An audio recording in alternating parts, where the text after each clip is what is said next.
Hola hermanos, muy buenos días a todos ustedes, un gran cariño expresado desde nuestra casa a toda la congregación y a todos aquellos que en este día y en los sucesivos nos van a estar escuchando, estudiando juntos la palabra del Señor. Vamos a comenzar el capítulo número 2 del libro de Daniel que comenzamos el domingo pasado.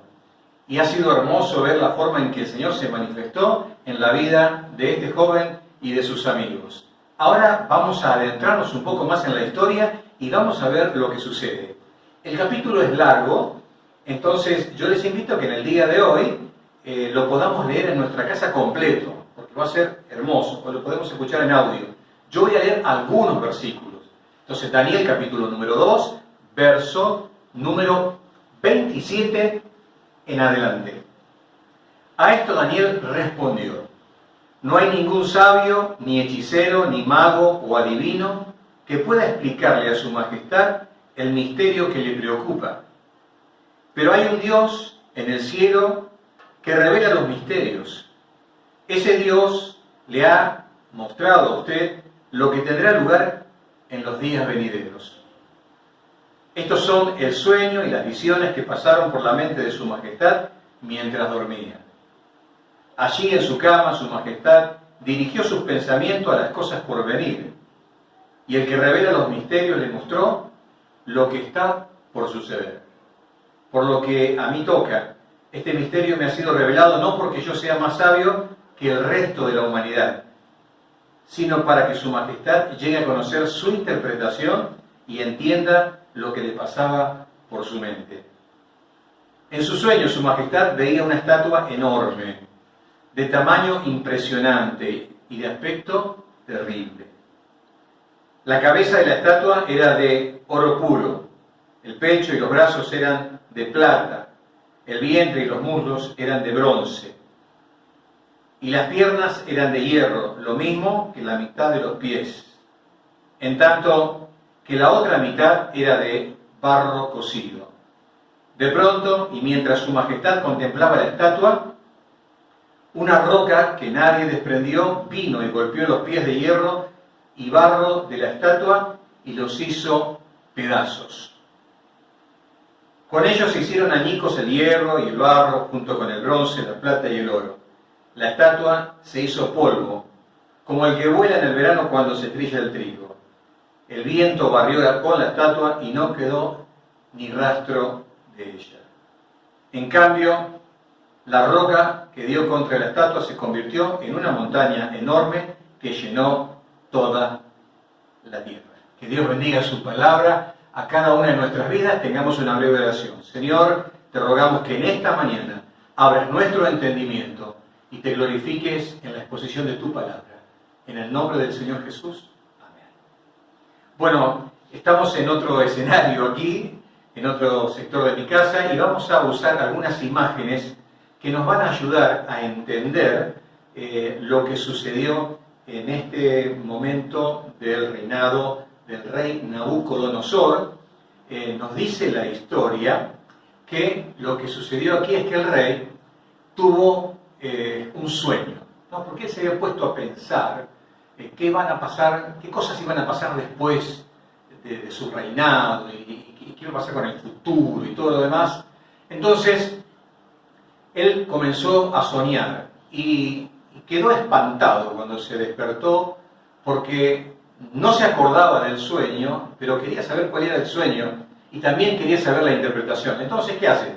¿Se acuerdan que el emperador tenía sus consejeros, sus adivinos, sus magos? Entonces los llamó a todos. Y entonces les dijo: bueno, yo quiero que ustedes, si son los adivinos y los que trabajan aquí y los que reciben salario por su trabajo, me digan qué soñé. Y entonces sabré que ustedes me van a dar la interpretación correcta. Y ellos le dijeron: pero su majestad, ¿cómo vamos a saber cuál fue el sueño? Díganos el sueño y nosotros les damos la interpretación.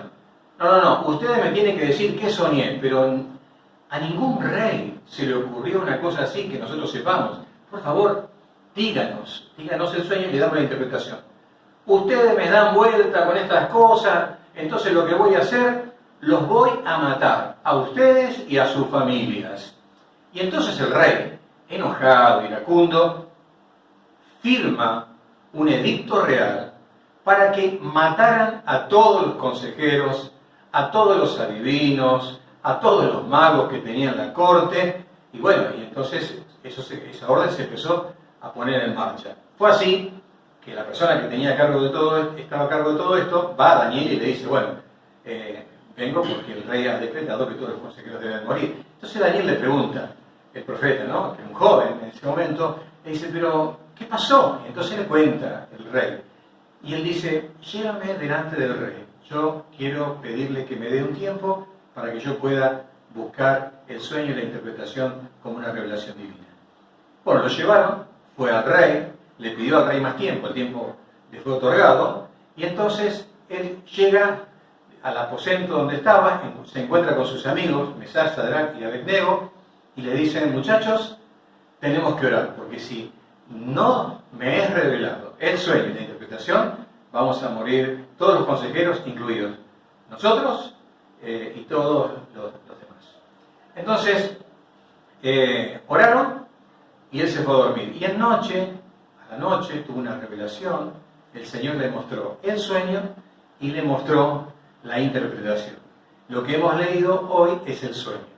Y yo voy a pasar rápidamente a explicarles en este momento lo que él soñó. Entonces, lo que él soñó, el rey Nabucodonosor, y esto se lo está contando Daniel, que él tuvo el sueño de una estatua que tenía distintas partes con distintos metales. Se partía de un metal muy lindo, muy agradable, digamos, mucho valor como el oro, y se terminaba con el hierro, ¿no? Entonces, lo que dice él es lo siguiente, dice que lo primero que vio en esta imagen, que la cabeza era de oro. Y la cabeza de oro representaba a Babilonia, la esplendorosa, digamos, ciudad de Babilonia con sus jardines colgantes, pero el poderío y la majestad y las riquezas que tenían los caldeos al mando del rey Nabucodonosor. Eso fue entre el año 605 y 539 a.C. Luego, el pecho y los brazos de plata, fíjense, la calidad del metal es inferior, aunque es más duro, representó a lo que fue después de ellos el imperio medo-persa. ¿Nos acordamos de la reina Esther? Bueno, ese periodo, del año 539 al 331 a.C. La otra parte, que tenía que ver con el vientre y los muslos, eran de bronce, y esto representó a Grecia entre el año 331 y 168 a.C. Luego tenemos las piernas que eran de hierro, durísimo. Esto representó al Imperio Romano, que estuvo durante muchos siglos, desde el año 168 a.C. hasta el año 476 después de Cristo, ¿no? Y destrozó todo lo que tuvo a su paso y gobernó realmente el mundo entero. Pero aparece también en la imagen los pies. Los pies de hierro, pero no solamente de hierro, también de barro cocido, mezclados. Se hablaba de un reino que iba a tener una parte fuerte como el hierro, una parte débil como el barro, y a través de alianzas, este reino semiduro, digamos, iba a ejercer su autoridad. Y esto hace referencia a lo que va a ser el tiempo de un gran gobierno mundial, el resurgimiento del antiguo Imperio Romano, el reinado del Anticristo, llamado también el periodo de la tribulación y gran tribulación, que en la Biblia se lo marca como 7 años, que es antes de la segunda venida de Cristo. Y notemos que entre medio de lo que sería el imperio de piernas de hierro, Roma, y ese imperio que va a surgir, que va a ser mixto, es una mezcla de barro y de hierro, está lo que se llama el periodo de la Iglesia. La Iglesia es, en el Antiguo Testamento, es como algo escondido, ¿no? Nosotros estamos dentro de ese periodo donde el Señor vino a la tierra, murió, resucitó y luego ascendió a los cielos y comienza la era de la Iglesia, ¿no? Y luego en ese sueño ve una roca que fue sacada, no cortada con mano, dice, y cayó sobre los pies de la estatua, desmenuzó los pies, pero desmenuzó todo. Y esa roca llegó a establecerse y a ocupar toda la tierra, y no hubo ningún reino después de ese reino. Fue un reino final. Hablando del reino de Dios, hablando del milenio, el reinado de Cristo, y que el Señor iba a reinar por encima de todas las cosas, siendo Él el jefe, el monarca de todo el universo. ¿Cómo fue? Antes de que el pecado entrara en el mundo. Bueno, explico entonces esto. Bueno, esto se lo reveló el Señor a Daniel, esto se lo explicó a Nabucodonosor, le explicó la interpretación, y bueno, entonces el rey lo llenó de honores, de regalos, de obsequios, le dio un puesto altísimo, también a sus 3 amigos. Bueno, fue una manifestación maravillosa del Señor, revelándole los misterios del futuro a Daniel y al rey Nabucodonosor. Ahora, me gustaría que podamos tomar esta historia para que podamos reflexionar sobre la soberanía de Dios. ¿Qué es la soberanía de Dios? La Biblia nos dice que Dios es soberano. Esto significa que Dios está por encima de todo. A veces hemos hablado del Dios altísimo. Que Dios sea soberano significa que Él gobierna. Es decir, que es la máxima y la última autoridad del universo. Y es muy importante saber esto, porque en nuestra imagen de Dios, lo que entendamos que Dios es, nos va a afectar en la forma en que nosotros vivamos la vida, en la forma en que nosotros nos relacionemos con Él. Por ejemplo, la Biblia nos dice que tenemos que temer al Señor, y el temor del cual se hace referencia es un temor de respeto, ¿verdad? Lo sabemos. Pero ese temor es directamente proporcional a lo que yo entienda que Dios es. Y si Dios, para mí, es un ser excelente, extraordinario, majestuoso, perfecto, glorioso, mi conducta va a estar en relación a ese concepto que yo tengo. Cuando yo ore, voy a ser condicionado por esta concepción que yo tengo de lo que Dios es realmente. Dios no es Dios como yo me lo imagino, sino como Él es revelado en su palabra. Y Dios es revelado como la excelencia plena de todas las virtudes que se pueden encontrar en una persona. Así que Dios es soberano, Dios es el que gobierna, Dios está por encima de todo. Y vamos a ver 3 aspectos de la soberanía de Dios que se pueden ver en este capítulo número 2. Rápidamente vamos a ver estos 3. Así que si ustedes me acompañan, vamos a seguir con la imagen. Y vamos a ver en primer lugar lo que es la soberanía futura. Tiene un error ahí, pero es futura. Y esto nos habla que el conocimiento y el control de los acontecimientos mundiales está bajo el gobierno del Señor, ¿no? Dios tiene el conocimiento y el control de los acontecimientos mundiales. Es así. Hay una soberanía futura. Y esto lo vemos en el pasaje. ¿Por qué? Porque en este pasaje se nos muestra cómo Dios anticipadamente vio los reinos que iban a estar después de Nabucodonosor. Y vamos a ver algunos pasajes de la palabra del Señor. Fíjense, esto nos puede servir como guía. Vamos al libro de Isaías. Isaías, capítulo número 46, verso número 9.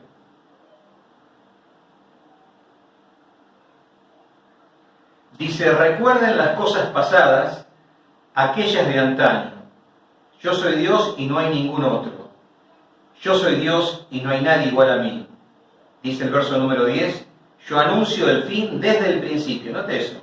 Yo anuncio el fin desde el principio, desde los tiempos antiguos, lo que está por venir. Yo digo, mi propósito se cumplirá y haré todo lo que deseo. Fíjense qué hermoso versículo, ¿no? Dice que Él ve el fin desde el principio. Dios es la única persona que tiene la capacidad de ver el futuro, ¿no? Y Por eso podía ver todos los reinos de la tierra y mostrarnos cómo es la historia, cómo va a ser la historia de la humanidad. Vamos a leer otro pasaje que tenemos allí también, ahí en Daniel 2:21, que nos dice: Él cambia los tiempos y las épocas, pone y depone reyes, a los sabios da sabiduría y a los inteligentes discernimiento. Pero dice, Él pone y depone reyes. En el paso del tiempo, Él va poniendo, ¿no? Él muestra su soberanía y muestra su autoridad. Podemos leer también en Efesios capítulo 1, verso número 11, que dice: En Cristo también fuimos hechos herederos, pues fuimos predestinados según el plan de aquel que hace todas las cosas conforme al designio de su voluntad. Fíjense, Dios hace todas las cosas conforme al designio de su voluntad. O sea que Él decide hacer algo y entonces va y lo hace, ¿no? Entonces, Él ha determinado que cosas tenían que ser de una forma y así llegaron a ser, ¿no? Podemos leer otro pasaje también en Apocalipsis, capítulo número 1, verso número 5.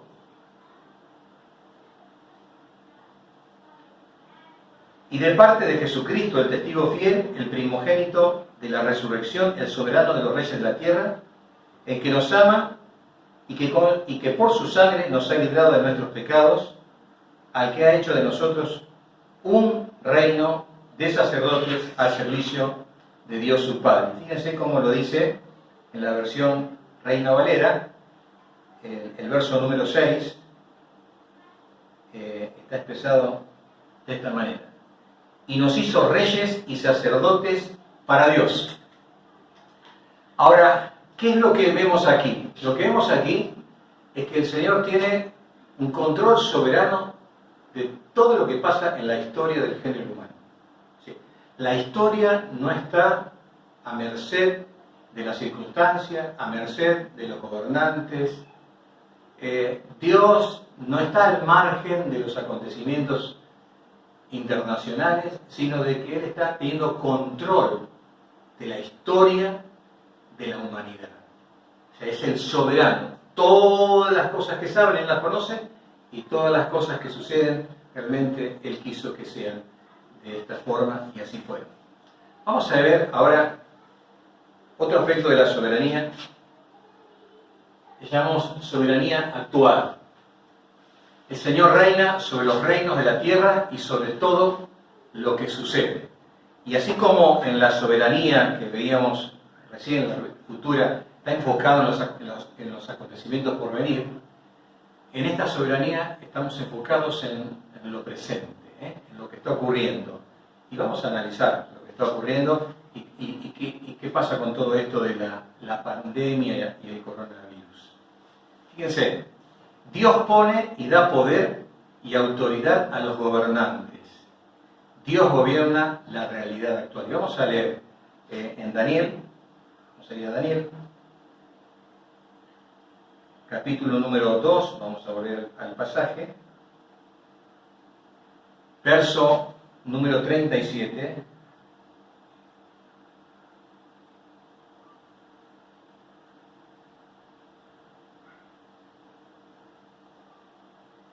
Tú, oh rey, eres rey de reyes, porque el Dios del cielo te ha dado reino, poder, fuerza y majestad.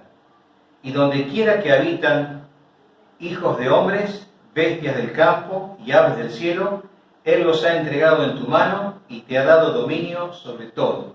Tú eres aquella cabeza de oro, le dijo Daniel a Nabucodonosor. Fíjese, cuando se habla del reinado de Nabucodonosor, la cabeza de oro que era ejemplificada en la imagen que él había soñado, se dice que Dios lo puso. Él podría decir, bueno, sí, yo conquisté, yo goberné, yo llegué, yo subí a este puesto. Pero acá lo que se le dice es, Dios te dio poder sobre toda la humanidad. O sea, una de las cosas que tenemos que tener en cuenta es que Las personas que están en gobierno y autoridad en el mundo han sido puestas por Dios. Y Dios es soberano en todas las cosas que suceden. Si Dios no es soberano y controla todas las cosas que suceden, no es Dios. Si nosotros tenemos que pensar en depender de la suerte, la buena gestión de una persona, pensar en que dependemos de que una persona mala no nos haga un daño, o que el diablo no nos haga un daño, y estamos como dependiendo de todas esas cosas para que nos vaya bien, estamos equivocados. El que está por encima de todas las cosas es el Señor, ¿no? Así que el que puso al soberano aquí a Nabucodonosor fue el Señor, es lo que se le revela. Y cuando pensamos en el COVID-19, la pregunta es, ¿y cómo vino el COVID-19? El COVID-19 fue traído por Dios. Si Dios es el que hace que todas las cosas sucedan, eso está presente hoy, porque Dios permitió que sea así. Dios es el que tiene la última palabra. Está más allá de una manipulación viral que alguien puede haber hecho. Está más allá de un accidente epidemiológico. Está mucho más allá de la obra maligna satánica. Dios quiso que sea así. La pandemia, el COVID-19, es un decreto divino. Dios lo ha indicado que sea de esta forma. Él es el soberano. Hay otro pasaje que tenemos en Romanos capítulo 13, verso número 1, que nos habla de cómo el Señor coloca a las personas en autoridad. Él dice: sométase toda persona a las autoridades superiores, porque no hay autoridad sino de parte de Dios, y las que hay por Dios han sido establecidas. Fíjense cómo encontramos eso. Y también en Juan capítulo 19, verso número 11, el Señor le dice a Pilato, que decía a Pilato: tú sabes que yo tengo poder para darte la vida y para quitártela. Y Jesús le dice: ninguna potestad tendría sobre mí si no te fuere dado por Dios. Es decir, el que da la autoridad es Dios, porque Dios es el que permite que las cosas sucedan. Así que todo lo que está pasando a nivel global, a nivel mundial, es algo que el Señor está permitiendo y es algo que Dios está en control de todas las cosas. Ahora, fíjense lo que dice el Salmo número 135. Salmo número 135.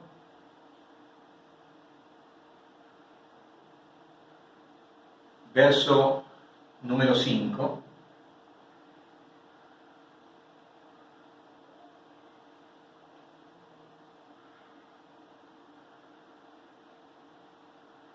Salmo número 135.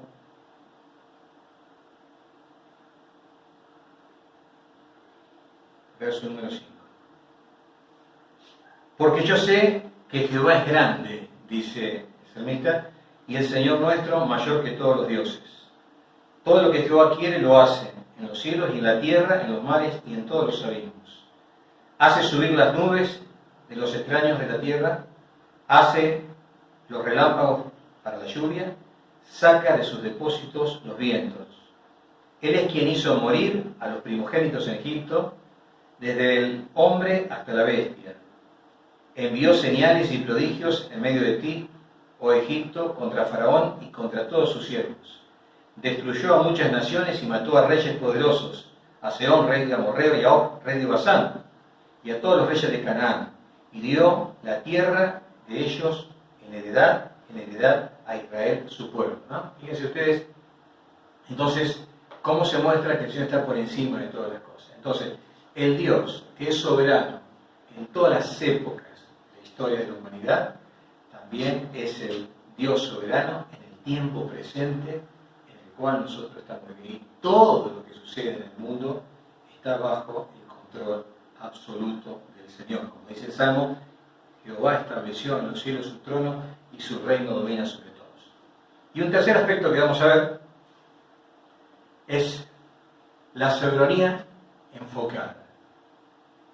La soberanía enfocada. Todo lo que le acontece a los hijos de Dios viene de parte de Dios. Y vamos a ver acá qué es lo que ha sucedido con Daniel.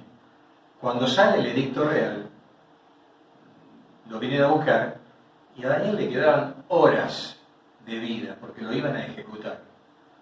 Ante un edicto del emperador se cumple y mataban a todos los consejeros, a todos los adivinos. Sentencia de muerte, iban a ser ejecutados. Ahora, por más que esto venga de parte del emperador, el que tiene la última palabra para saber si vamos a vivir o vamos a morir es el Señor. Entonces el Señor le abre un salvoconducto y lo libera a él, a los tres amigos, y a los demás consejeros, porque Dios le reveló el sueño y la interpretación del mismo. Hay algunos pasajes que podemos tener presente en esta mañana. Fíjense lo que dice Job, capítulo 1, verso número 21.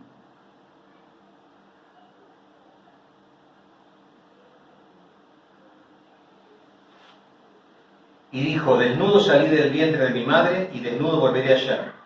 Jehová dio, Jehová quitó, sea el nombre de Jehová bendito. Noten eso, ¿no?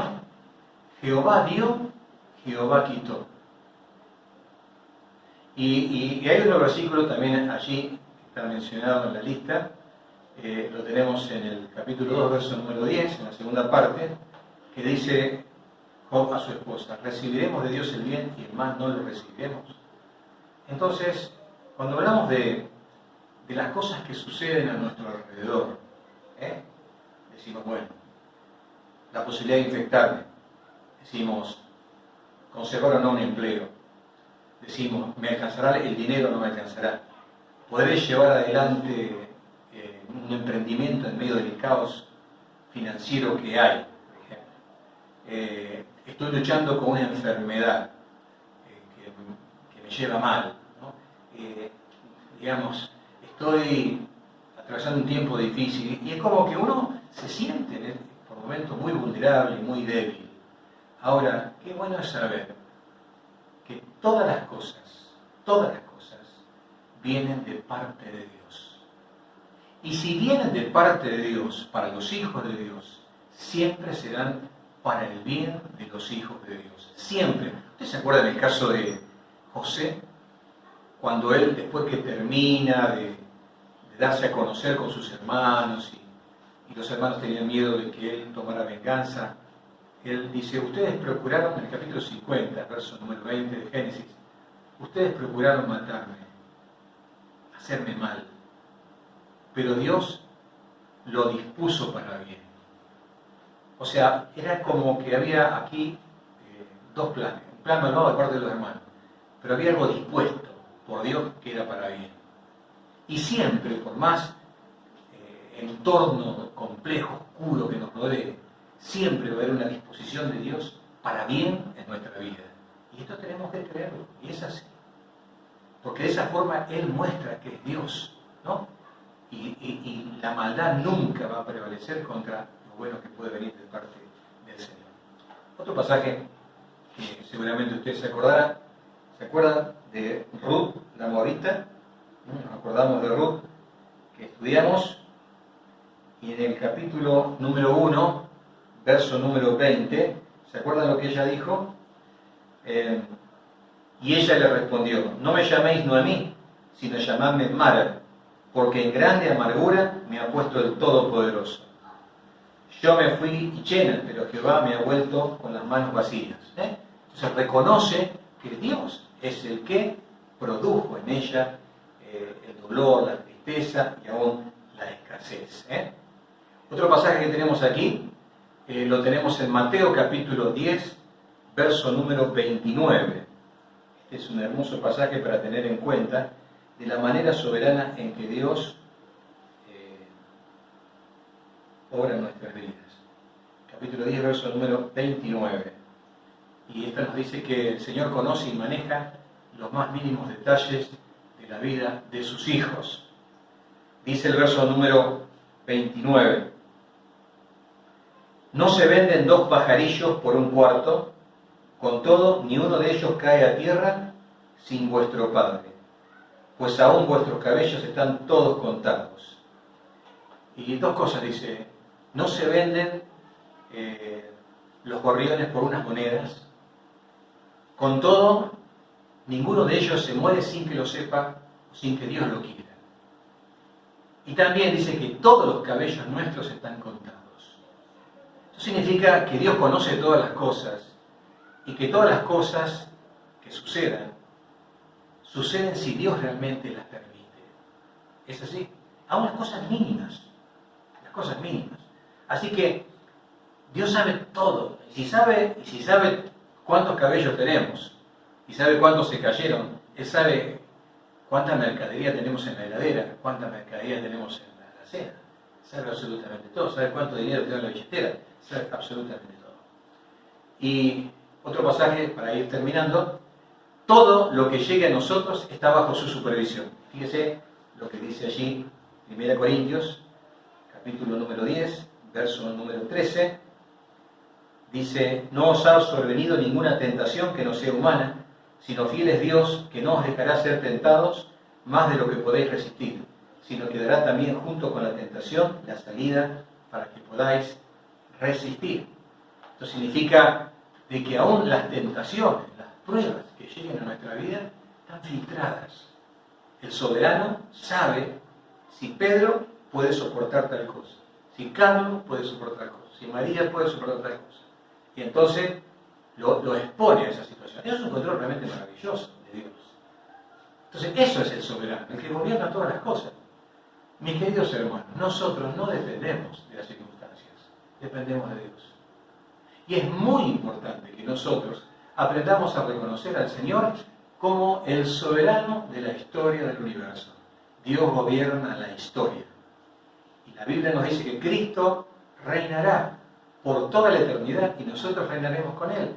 Y Él nos hará partícipe de esto. Y esto es algo maravilloso. Y sabes que vamos a terminar la historia nuestra junto al Señor y reinando juntamente con Él. Nos tiene que animar hoy a no pegarnos a las cosas pecaminosas del mundo, a no vivir afanados por lo que nos falta cuando lo mejor realmente está por venir. En segundo lugar, frente a la realidad presente, el mundo entero está bajo la supervisión y la acción directa de Dios. Jesús dijo: toda potestad me es dada en el cielo y en la tierra. Así que no estamos dependiendo de nadie, de nada. Estamos dependiendo absolutamente de Dios. Y también hay una soberanía personalizada, enfocada en nosotros, en quién soy yo, dónde vivo, con quién vivo. Bueno, el Señor controla todo ese pequeño micromundo en el cual yo me muevo.